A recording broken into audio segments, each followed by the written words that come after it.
Sperm motility होती क्या है, जो मैं ये 2 फैक्टर्स के बारे में बात कर रही हूँ। एक तो sperm count, husband wife intercourse करते हैं, पार्टनर्स इंटरकोर्स करते हैं तो स्पर्म्स होते हैं वो मर जाते हैं, यानी कि डाई हो जाते हैं। सो फ्रेंड्स, आज हम बहुत ही ज़्यादा इंपॉर्टेंट टॉपिक पे बात करने जा रहे हैं, यानी कि कितने नॉर्मल स्पर्म काउंट होने चाहिए जिससे कि एक कपल यानी कि हस्बैंड वाइफ प्रेग्नेंट हो सके। सो WHO के अकॉर्डिंगली 1 ml में यानी कि 1 मिलीलीटर में 15 मिलियन से ज़्यादा अगर स्पर्म काउंट होते हैं तो ये एक हेल्दी काउंटिंग मानी जाती है, जिससे कि पॉसिबिलिटी होती है कि आप जल्दी प्रेग्नेंट हो सके।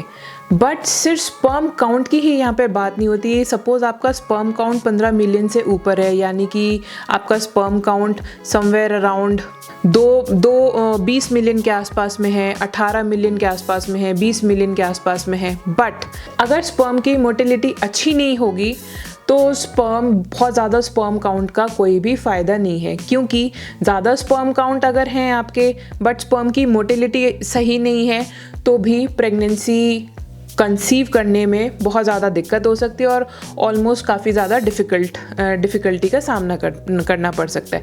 अब हम बात करते हैं कि स्पर्म मोटिलिटी होती क्या है, जो मैं ये 2 फैक्टर्स के बारे में बात कर रही हूँ। एक तो स्पर्म काउंट 15 मिलियन से ऊपर होने चाहिए तो वो हेल्दी स्पर्म काउंट कहलाता है। दूसरा, स्पर्म की मोटिलिटी सही होनी चाहिए, यानी कि 32% से ऊपर आपकी स्पर्म की मोटिलिटी होनी चाहिए जब आप सीमन टेस्ट या सीमन एनालिसिस टेस्ट कराते हैं। तो स्पर्म मोटिलिटी ये होता है स्पर्म की मूवमेंट, यानी कि स्पर्म को ट्रैवल करने की स्पीड जो है वो अच्छी होनी चाहिए, एफिशिएंट होना चाहिए, यानी कि 32% से ज़्यादा होनी चाहिए। तब जाकर वो वजाइना, यूट्रस और पूरा फैलोपियन ट्यूब तक में ट्रैवल कर पाएगा, यानी कि उसकी एबिलिटी होगी, एफिशिएंसी होगी जल्दी ट्रैवल करने की। क्योंकि अगर आपका स्पर्म काउंट सपोज़ 15 मिलियन से ऊपर है, या हम बात कर रहे हैं कि चलिए आपका स्पर्म काउंट 20 मिलियन है, तो क्या होता है जब हस्बैंड वाइफ इंटरकोर्स करते हैं, पार्टनर्स इंटरकोर्स करते हैं तो स्पर्म जो है वो वजाइना में एजैकुलेट हो जाता है, यानी कि मेल्स जो है वजाइना के अंदर एजैकुलेट कर देते हैं। और जब वजाइना में एजैकुलेट कर देते हैं तो उसमें काफ़ी सारे यानी कि 50 to 60% जो हमारा स्पर्म्स होते हैं वो मर जाते हैं, यानी कि डाई हो जाते हैं, कुछ फ्लैश आउट हो जाएंगे। पोजीशन पे अगर आप लेटे हैं तो वो कई सारे स्पर्म्स जो हैं वो वजाइना से बाहर हो जाते हैं, वो निकल जाते हैं, तो वो डेड हो गए, ख़त्म हो गए। फिर उसके बाद में वजाइना का एसिड होता है, जो pH लेवल होता है, उसकी वजह से हमारे स्पर्म्स जो हैं जो फीमेल के अंदर इंजेक्ट किए गए हैं वो ख़त्म हो जाते हैं। फिर हम ऊपर की तरफ आते हैं तो हमारी आती है, फीमेल की आती है सर्विक्स में भी काफ़ी सारे जो आपके फ्लूइड की वजह से, सर्विक्स का जो फ्लूइड होता है उसकी वजह से स्पर्म्स जो हैं वो ख़त्म हो जाते हैं।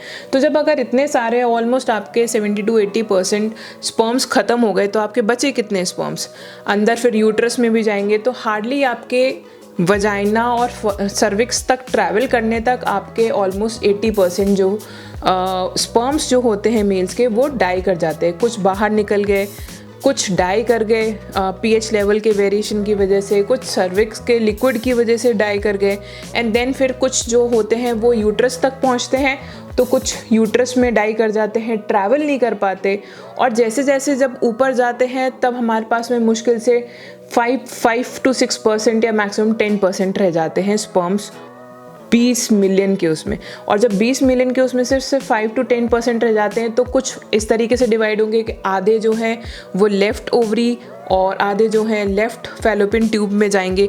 एंड देन फिर जिस स्पर्म में स्पीड ज़्यादा होगी वही जाके ओवरी के साथ में फ्यूजन करेगा, एंड देन फिर उसके बाद में आप प्रेग्नेंट होते। बट यहाँ पर जब जिसका ट्रैवल टाइम यानी कि जिसकी मोटिलिटी ज़्यादा अच्छी होगी, जिस स्पर्म की मोटिलिटी ज़्यादा अच्छी होगी, वही जाकर ओवरी के ऊपर जाकर लग जाएगा, एंड देन फिर उसके बाद में एम्ब्रियो बन जाता है। ये मैंने आपको बहुत ही ज़्यादा सिंपल तरीके से समझाया है।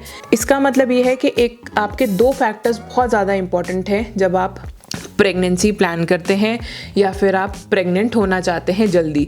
तो सबसे पहला स्पर्म का काउंट क्या है कि आपका स्पर्म का काउंट 15 मिलियन से ज़्यादा होना चाहिए। 1 ml में 15 मिलियन से ज़्यादा आपका स्पर्म काउंट होना चाहिए।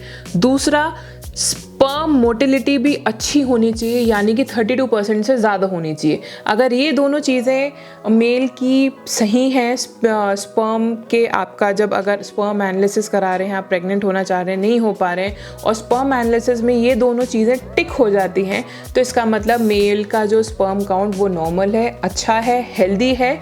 और देन फिर उसके बाद में अगर आप प्रेगनेंसी प्लान करें, कई बार ट्राई कर चुके हैं, क्योंकि मेरे पास में काफ़ी क्वेश्चंस आते हैं कि मैं बहुत टाइम से ट्राई कर रही हूँ और नहीं हो पा रहा है, तो मेल का सीमेन एनालिसिस करवाइए, साथ साथ में फीमेल की फर्टिलिटी का भी एनालिसिस करवाइए। अगर मेल की एनालिसिस में स्पर्म 15 मिलियन से ऊपर हैं 1 ml में, एक एजैकुलेशन में, सिंगल एजैकुलेशन में 1 ml में 15 मिलियन से ऊपर स्पर्म्स हैं तो ठीक है, और दूसरा स्पर्म की मोटिलिटी 32% से ऊपर है तो वो हेल्दी स्पर्म काउंट में आ जाता है।